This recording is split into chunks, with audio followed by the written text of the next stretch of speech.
So I just wanted to do a quick follow up to my latest Zara finds video where I talked a bit about some of the newest fragrances that I had smelled in a visit to Zara.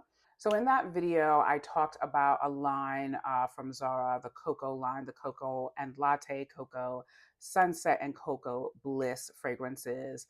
I had put my nose on just two of them at the Zara that I had visited at that time. I think Cocoa Bliss was the one that I said that I liked, that it kind of had a sharp sort of smell to it, but I liked that one.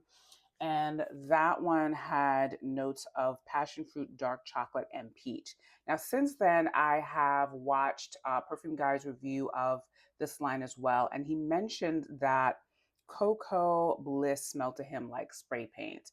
And different from the way that I feel about the spray paintiness of Paris Corner's Marshmallow Blush, I do pick that up now when I smell Cocoa Bliss. And I'm like, I still kind of like it, but it's not wearable enough for me to make the purchase. So I did not end up purchasing that one.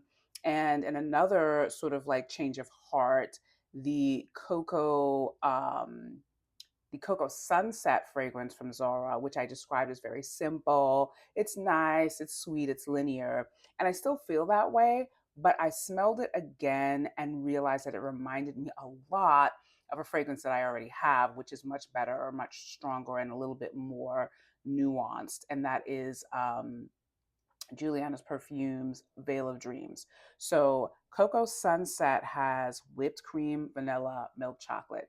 It really is a nice fragrance. I take back that um, it was just sort of, I mean, it is a linear fragrance. It's a sweet fragrance. It's a nice fragrance. But it's actually really nice. I do like it. And like I said, because it reminds me of Veil of Secrets, it just kind of triggers those kind of pleasure centers when I smell it. However, it's more watered down, or it's more thin. It doesn't have the same amount of projection of Veil of Secrets, but I would recommend it if you enjoy these whipped cream, vanilla, milk chocolate notes. You're getting all of that. It is really a delightful sweet fragrance. I just feel like it's not worth it for me to pick it up because I already have something like that in my collection. These fragrances are like $17-20, so I might have picked it up if I felt the quality was up to the standards that Veil of Secrets is at, but it's not. So that one is one that I really like and definitely recommend, but I didn't feel like it was worth it for me to purchase it. I did finally pick up the one that I still have not seen in stores yet, and the one that I felt like most people seem to respond to, and the one, of course, that I wanted to try the most, and that one is Cocoa and Latte. So, Cocoa and Latte is described on Fragrantica as sweet, leathery, musky, chocolate, powdery. And the notes are suede, white chocolate, and chantilly cream.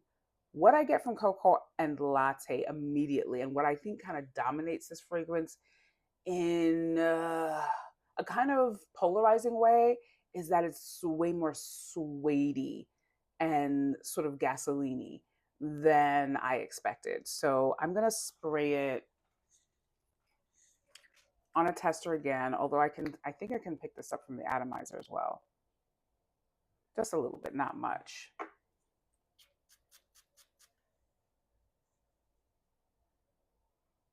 I get sweetness. I get almost like an incensey kind of vibe. So it's immediately mixed in with that suede.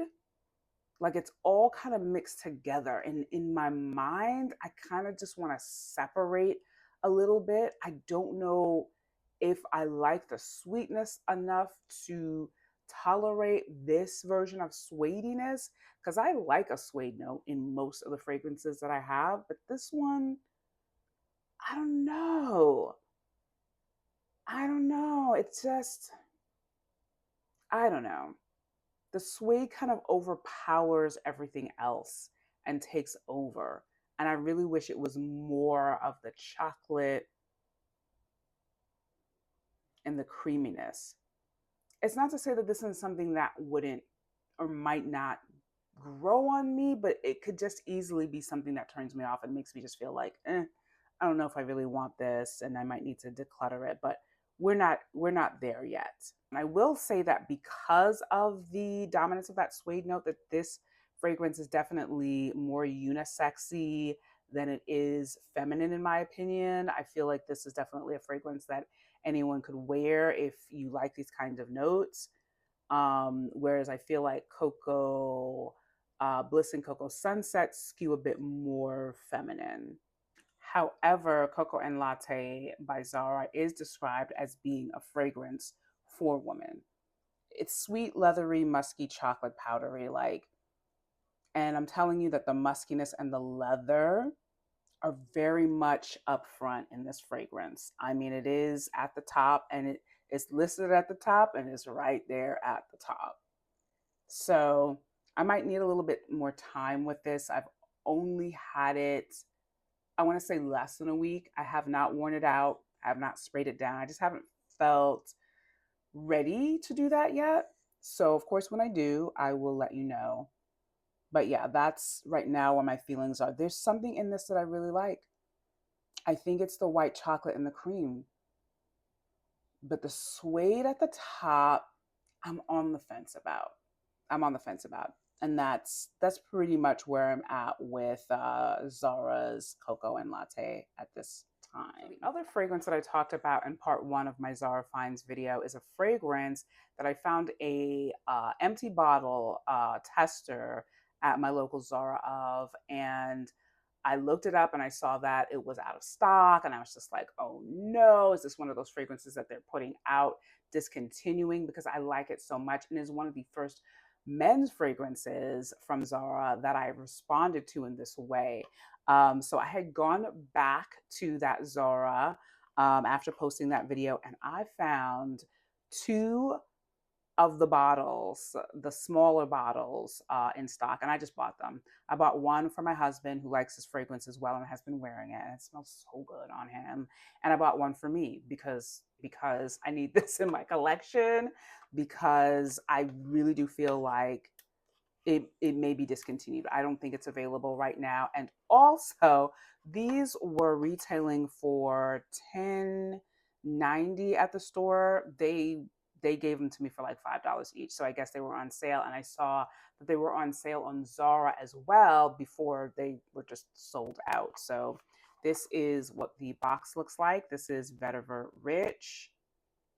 And like I said, this is the first fragrance in the men's section of Zara that I've ever responded to this much. And I just want to show you the bottle. I believe this is a 20 mil. It is a 20 mil. And this is what it looks like. I haven't sprayed from this bottle as yet. So Zara's Vetiverrich for men is described on Fragrantica as woody, aromatic, earthy, ozonic, aquatic, green, and spicy. It's not for everyone. I definitely would not necessarily say this is a safe blind buy. So it's got top notes of saffron, my favorite, pear, also my favorite, and bergamot, all my favorites. An incredible opening, okay? Violet leaf and jasmine leaf in the mid, and vetiver and cedarwood at the base. So, because I don't think I can smell this from the atomizer. Ooh. Oh my God, yes, I can. It is, there's leatheriness in it in a way that I really, really like. Different from the suede in Cocoa and Latte. It just pulls me right in. The greenness, the pear, and it is decidedly masculine, yes, but I'm not beyond wearing this myself. I haven't yet because I want to keep it in my collection until it pops up again, hopefully. But I really love smelling this. I love smelling this. It's so good. The vetiver, the cedarwood. I just think it's such a fantastically blended fragrance. And it's a nice sort of like casual fragrance, but also a very like pulled together person who knows what they're doing, confident kind of a men's fragrance. And I'm not a men's fragrance lover. I've discovered a few that I like. This is one of the first. But I don't have a collection of men's fragrances that I can tell you that I really like. So I'm just kind of starting to explore men's fragrances through Zara, a few designer fragrances at Sephora. Maybe some point this year, I'll have enough of a list of favorite men's fragrances that I'll do a dedicated video. We'll see. But this one would be high at the top on that list. I just think it's really, really nice. It's very green. It's bright and green in the opening, and then it's like leathery, but like buttery leathery, like buttery rich leathery, not heavy. It's I feel like I don't know enough about men's fragrances to say that I feel like this is like niche men's fragrancy. It just to me it is very well done, well blended, rich, leathery, green, fresh sort of like fragrance that you spray on in the morning out of the shower. So like when my husband sprays this in the morning before we leave for work together, I can smell it like in the air, and I love it because he's not really into fragrances the way that I am, but I'm always just like, smell this, smell this, smell this. What do you think of this? And so I was glad that when I let him smell this. I think it was on a tester. I don't know if it was on my skin. Like he liked it immediately. And I was just like, okay, he's wearing it. It smells so good on him. I love smelling in the morning. It's a great kind of morning fragrance. Put your nose on this if you've never smelled it. If you're a guy and you like these kinds of notes, please go check out your local Zara to see if there is any of the Vetiverrich fragrance that just might be lying around overstock that they're just getting out of the shelves, because if you do, it's going to be on sale. Like I said, these were $5 each when they were like 10 something originally. So it does sort of feel like Zara is putting this out to pasture. I don't know why, since it literally just released last year. Of course, I think the reason why Zara does this, even with their really good fragrances, is because they're about to bring a batch load more of new fragrances in, and maybe they just don't have enough room to have all those different fragrances in the inventory. But I still believe that Vetiver deserves to stay. It is so freaking good. All right, that is it for me. I just wanted to come back on here, like I said, and do a follow up to some of the fragrances from Zara that I talked about in my first latest Zara Finds video. I hope that you enjoyed this. Let me know in the comment section down below if any of you have tried any of the fragrances from Zara's Cocoa line, Cocoa Bliss, Cocoa Sunset, and Cocoa and Latte. Let me know what your thoughts were on those fragrances. I don't think that they were as special as I would have wanted them to be. Like none of them. They're okay, but let me also know if any of you have put your nose on Vetiver Rich, if you found any extra bottles, and what your feelings are about that fragrance. I would love to hear from you about that as well. Is it a fragrance that you like, that you hate? I could see it maybe being a little polarizing, but it's definitely one of my absolute favorite men's fragrances that I've smelled so far in the men's fragrance realm. I'm always on the lookout for new Zara fragrances. They're always interesting. They keep it exciting, even when some of the fragrances are just sort of like, okay. There will be like these surprise fragrances that pop up that are just sort of like, what? Like, okay, random, but amazing. But Vetiver Rich to me is like, you just came out. You're amazing. Why are you going off the shelf? I just don't know. I don't know. Does anybody know why Zara makes the decisions that it does with their fragrances? If anybody has any behind the scenes knowledge, does anybody know who the perfumers are? It's a mystery. And one day someone is going to overturn it and just peel back the curtain on Zara fragrances. And I will be there on that day. I need to know, okay? So, but that is it for this video. I hope that you have enjoyed it. As always, please remember to like, share, and subscribe to my channel if you enjoy content like this. Don't forget to click on the thumbs up button down below if you enjoyed this video. It really helps my channel out. And I hope to see you in my next video soon. Bye.